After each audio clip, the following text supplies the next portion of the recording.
Hello everyone, welcome to my YouTube channel. तो हम पढ़ रहे हैं साइकेट्रिक नर्सिंग या फिर मेंटल हेल्थ नर्सिंग, जिसमें कि अभी तक हमने जो जो चीज़ें डील करी, लाइक फर्स्ट हमने जो चैप्टर डील किया था that is diagnosis and classification in psychiatry. अब हम क्या पढ़ रहे हैं, साइकेट्रिक एग्जामिनेशन बेसिकली हमें कैसे करना है, कैसे पेशेंट की हिस्ट्री लेनी है, क्या क्या डाटा हमें पेशेंट से कलेक्ट करना है, क्या क्या प्रोसीजर्स या क्वेश्चंस के थ्रू हमें उसका डाटा कलेक्ट करना है। तो in this video lecture we will further study so the interview sessions, क्या क्या इंटरव्यू सेशन में होगा, बेसिकली हम क्या क्या चीज़ें रिकॉर्ड करते हैं। लाइक अगर हम मेडिकल हिस्ट्री की बात करते हैं, नॉर्मल अगर हम मेडिकल सर्जिकल नर्सिंग में देखें और मेडिकल इलनेसेस की हिस्ट्री की बात करते हैं, तो हम पेशेंट से जो क्वेश्चंस पूछते हैं एक्चुअली वो हम रिकॉर्ड नहीं करते कभी भी। बट यहाँ पे क्या है कि पेशेंट ने हमें किस लैंग्वेज में बताया, किस बिहेवियर में बताया, किस मूड में बताया, ये सारी चीज़ें भी हमारे लिए मैटर करती हैं, पेशेंट की कंडीशन के लिए मैटर करती हैं। ये शो करती हैं कि पेशेंट का बिहेवियर कैसा है, पेशेंट का रिस्पॉन्स कैसा है। तो आज हम यही स्टडी करेंगे कि क्या इंटरव्यू सेशन हो सकता है, इंटरव्यू सेशन में हमें कौन कौन सी चीज़ें रिकॉर्ड करके रखनी पड़ती है। So now let's get further. So अभी हम बढ़ते हैं आगे कि क्या है इंटरव्यू सेशन हमारा। ड्यूरिंग द इंटरव्यू सेशन, जब भी इंटरव्यू सेशन होगा, so during the interview session और sessions the patient should be put as ease and empathetic relationship should be established। जब भी इंटरव्यू सेशंस हम कंडक्ट कराएंगे तो एक एम्पैथेटिक रिलेशनशिप फॉर्मुलेट होनी चाहिए पेशेंट के लिए। In psychiatric assessment, history taking, interview and mental status examination need not always be conducted separately। ऐसा नहीं है, लाइक फॉर एन एग्जाम्पल हमें जो पेशेंट का मेजरली देखना होता है वो क्या है, हम हिस्ट्री टेकिंग करते हैं, then MSC mental status examination करते हैं इन सम केसेस जो कि बहुत ज़्यादा साइकोटिक कंडीशंस हैं या फिर जिनमें क्या है कॉग्निटिव इम्पेयरमेंट है या इनिशियल स्टेज में हमें उसके कॉग्निशन चेक करनी है या कॉग्निटिव फंक्शंस चेक करने हैं, तो हम मिनी मेंटल एग्जामिनेशन करते हैं। बट अगर हम ओवरऑल एक कॉम्पैक्ट देखें कि पेशेंट की हिस्ट्री हमें लिखनी है, एक complete history with their MSc mental status examination with their process recording, what should be a nurse's response and what should be a patient's response. So these three things are always considered for the psychiatric assessment कि basically patient ने अभी history में हम ये points नहीं लिखेंगे कि patient ने आपको क्या बोला, हम वो पूरी हिस्ट्री में लिखेंगे, बट प्रोसेस रिकॉर्डिंग में हम वो पेशेंट ने कैसे जवाब दिया ये भी चीज़ें लिख सकते हैं। बट सबसे इम्पॉर्टेंट हमारी दो ही चीज़ें आती हैं, that is history taking interview and mental status examination. It is the most important.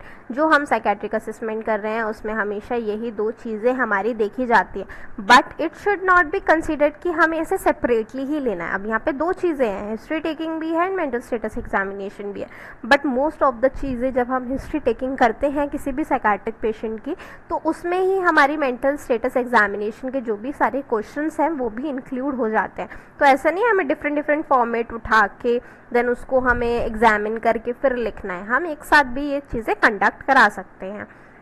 Then during assessment, the interviewer should observe an abnormalities in verbal and non-verbal communication and make the note on them।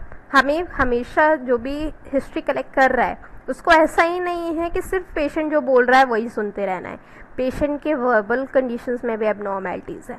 Like कैसे हम देख रहे हैं, firstly हमने patient से कोई question पूछा, patient normally बात कर रहा था आपसे, जस्ट आपने जब इंट्रोडक्शन लिया था पेशेंट का नाम पूछा था तो वो आपसे बहुत अच्छे से बात कर रहा था, नॉर्मली बात कर रहा था। बट उसके बाद क्या हुआ, जैसे ही वो अपनी कोई भी पर्सनल हिस्ट्री बता रहा है या फिर कोई ऐसी सेंसिटिव हिस्ट्री बता रहा है या ऐसा कोई लाइफ इवेंट बता रहा है आपको, वहाँ पे क्या हुआ है, पेशेंट का स्लर्ड स्पीच हो गया, उसको स्वेटिंग होना स्टार्ट हो गई, वो अपनी लेग्स शेक कर रहा है, नेल बाइटिंग उसने स्टार्ट कर दी। तो ये सारे क्या हैं, एंजाइटी के साइन शो कर रहा है वहाँ पे, उसको कहीं ना कहीं इस हिस्ट्री में कोई प्रॉब्लम फेस फेस करने को मिली है, इसलिए ही वो ऐसी एक्टिविटीज़ आपको शो कर रहा है। तो हमेशा पेशेंट का वर्बल, जैसे कि वो बोलते बोलते हकलाने लग गया या फिर स्लर्ड स्पीच हो गई उस पेशेंट की, तो आपको ये भी ऑब्जर्व करना है, नॉन वर्बल कम्युनिकेशन को भी ऑब्जर्व करना है कि पेशेंट कहीं हिस्ट्री देते टाइम कहीं ऐसा तो नहीं हो गया या होपलेस हो रहा है, या फिर वो ऐसा था कि कोई हिस्ट्री वो नहीं देना चाह रहा है, या फिर कोई हिस्ट्री बहुत सेंसिटिव है उसके लिए, तो उस हिस्ट्री में वो आपसे आई कॉन्टैक्ट मेंटेन नहीं कर रहा। तो हमें क्या करना है, abnormalities in verbal and non verbal communication दोनों में ही देखनी है ड्यूरिंग द असेसमेंट, और उसको हमें नोट डाउन करना है। Then it is helpful to record patients response verbatim rather than only naming the signs. For example, rather than just writing delusion of persecution, it is better to record my neighbor is trying to poison me. अब हमने क्या कहा, ये इस किस चीज़ के लिए help कर रहा है।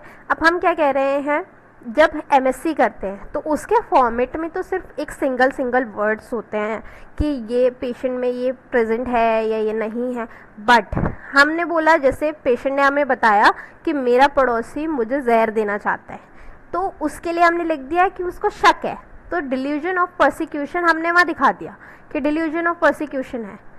बट हमने ये तो नहीं बनाया कि उसने ऐसा क्या क्वेश्चन बताया था कि हमें वहाँ पे डिल्यूजन ऑफ परसिक्यूशन देखने को मिला।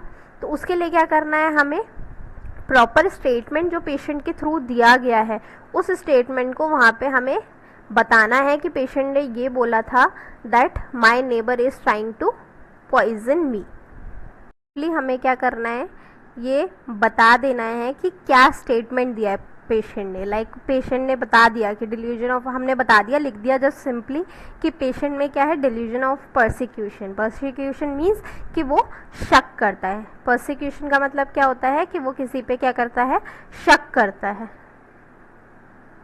डाउट करता है, शक करता है, या जैसे हम कह सकते हैं डाउट करता है किसी पे भी।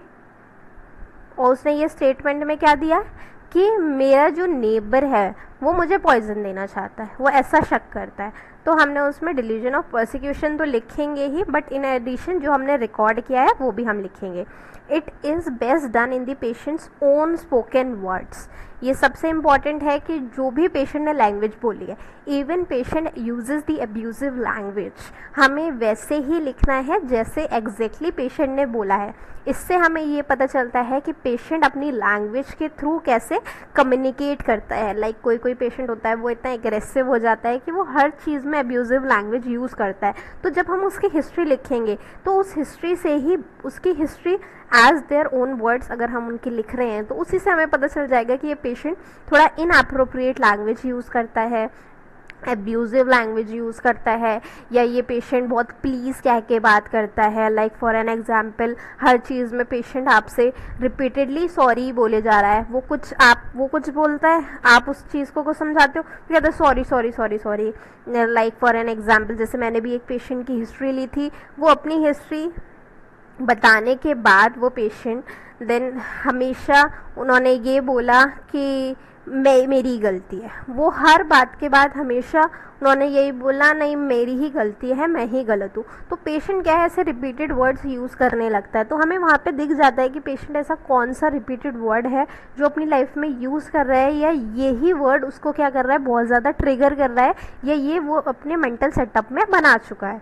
सो it is useful to ask open ended and non directive questions. आपको पेशेंट से ओपन एंडेड पूछना है, ओपन एंडेड क्वेश्चंस पूछने हैं और नॉन डायरेक्टिव क्वेश्चंस पूछने हैं। ओपन एंडेड क्वेश्चंस पूछोगे तो पेशेंट अपनी पूरी हिस्ट्री बता देगा। बट आपने ये बोला कि आप कल सोए थे, तो उसने हाँ ना में जवाब दे दिया। बट हमें क्या पूछना है, आपको नींद कैसी आती है, आप कैसे सोते हो, आपकी नींद या आपकी दिनचर्या कैसी जाती है। अगर हमें बेसिकली नींद से क्वेश्चन पूछना है तो हमें सीधा ये नहीं बोलना कि कल रात कितने घंटे सोए थे, तो वो घंटे बता देगा। कोई पूछना आपको नींद कैसी आती है, वो बोलेगा मेरे को नींद अच्छी आती है, मुझे इतने घंटे नींद आती है, तो वो अपनी सारी चीज़ें बता देगा। जैसे इसमें भी एक एग्जाम्पल दिया है, how are you feeling today, आज आपको कैसा लग रहा है, तो वो सारी चीज़ें बताएगा। Rather than asking are you feeling sad at present, मैं अगर सीधा पेशेंट को बोल दूँ आपको आज सैड फील हो रहा है, तो बोलेगा येस और नो। बट अगर हम पूछें कि आज आपको कैसा फील हो रहा है, तो वो बताएगा आज मेरे को थोड़ा लो फील हो रहा है, मैं ऐसे सोच रहा हूँ, ये कर रहा हूँ। तो ये सारी चीज़ें हमें कंसीडर करनी है ओपन एंडेड क्वेश्चंस पूछ के।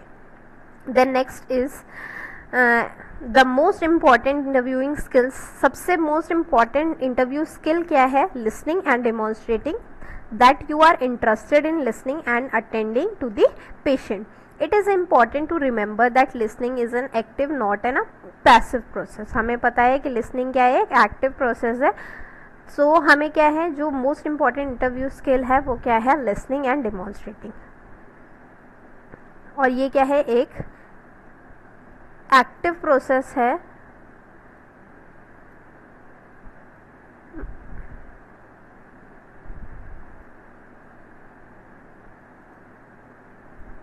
लिसनिंग क्या है? एक एक्टिव प्रोसेस है, ना कि एक पैसिव प्रोसेस है। So next is confidentiality must always be observe. हमेशा साइकेट्रिक पेशेंट्स में, even in any of the cases और in a medical history, you should have to maintain the confidentiality of the patient. हमेशा हमें क्या रखनी है? Confidentiality रखनी है। However, in the case of suicide or homicidal risk and child abuse, an exception may have to be made. Exceptions यहाँ पे चल सकते हैं किस किस में? अगर सुसाइडल केस है, क्योंकि अगर हम उसकी हिस्ट्री को कम्युनिकेट नहीं करेंगे, हम ये नहीं बताएंगे कि ये तो ऐसे बोलता है कि मैं मर जाऊँगा या मैं सुसाइड कर लूँगा, तो अगर हमने वो कम्युनिकेट नहीं किया तो कहीं ना कहीं पेशेंट क्या करेगा? अपने आप को ख़त्म भी कर सकता है। अगर चाइल्ड अब्यूज़ है, अगर हमने नहीं बताया तो वो कहीं ना कहीं और ज़्यादा सीरियस हो सकता है। तो वहाँ पे इसके बारे में हम 20 चैप्टर में और डिटेल में पढ़ेंगे कि क्या होता है। बट एक्चुअली वहाँ पे क्या करना है? कॉन्फिडेंशियलिटी, वहाँ पे कॉन्फिडेंशियलिटी का क्या रखना है? वहाँ पे हमें कॉन्फिडेंशियलिटी का प्रॉपर ध्यान रखना है कि क्या कॉन्फिडेंशियलिटी होनी चाहिए। Then patient suffering from the psychiatric disorders are usually no more violent than the general population. However it is important to ensure safety if any risk are apparent. जो psychiatric patients होते हैं usually no more violent, but मैं यहाँ पे शायद कुछ गलत है। Then it is a more violent than a general population. वो बहुत ज़्यादा वायलेंट होते हैं, लाइक बहुत ज़्यादा एग्रेसिव होते हैं। साइकेट्रिक पेशेंट्स को आप नहीं हैंडल कर सकते, तो उनकी सेफ्टी का भी आपको क्या करना है? ध्यान रखना है।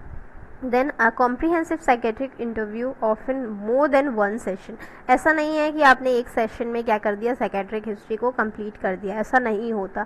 साइकेट्रिक हिस्ट्री को आपको कंप्लीट करने के लिए मोर देन वन सेशन चाहिए। जैसे कि मैंने अभी पहले भी डिस्कस किया था ये बात कि साइकेट्रिक पेशेंट्स क्या करते हैं? साइकेट्रिक पेशेंट्स जैसे जैसे आप पे ट्रस्ट डेवलप करते जाएंगे, फर्स्टली वो आपको कुछ और बता देंगे बातें बना बना के, फिर उनको लगेगा, उनका थोड़ा ट्रस्ट डेवलप होगा, फिर वो बातें चेंज करेंगे।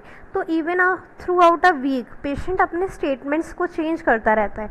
तो वो आप एक सेशन में कंप्लीट साइकेट्रिक इंटरव्यू या कॉम्प्रिहेंसिव साइकेट्रिक इंटरव्यू नहीं ले सकते पेशेंट्स का। Now we are starting the history taking procedure or the content which is included in the history taking in the psychiatric patients. So firstly the most important is the identification data. चाहे medical history हो चाहे psychiatric history हो, हमें सबसे पहले क्या कराना है? पेशेंट का आइडेंटिफिकेशन डाटा देखना है। आइडेंटिफिकेशन डाटा में हम क्या क्या चीज़ें इंक्लूड करेंगे ये भी हम देख लेते हैं।